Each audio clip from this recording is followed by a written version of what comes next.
Welcome back. In this video, we're gonna learn about the primary constructor in Kotlin. The primary constructor is the main way to define and initialize properties of a class. It's defined directly in the class header following the class name. The primary constructor allows you to define properties that are part of the class and initialize them when creating objects of that class. Here's the basic syntax of how a primary constructor is defined. My class is the class name.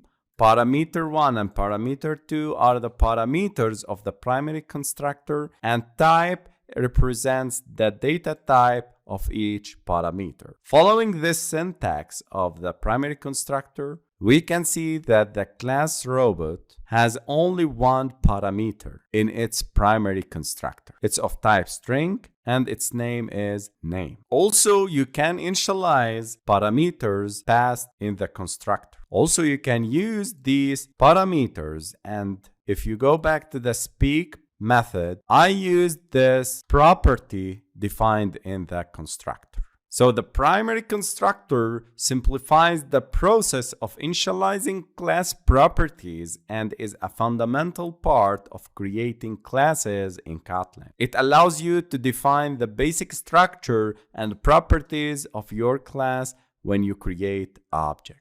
If we go back to our objects, here we need to pass, every time we need to create an object of type robot, we need to pass a string, which is the name property in the constructor of this class.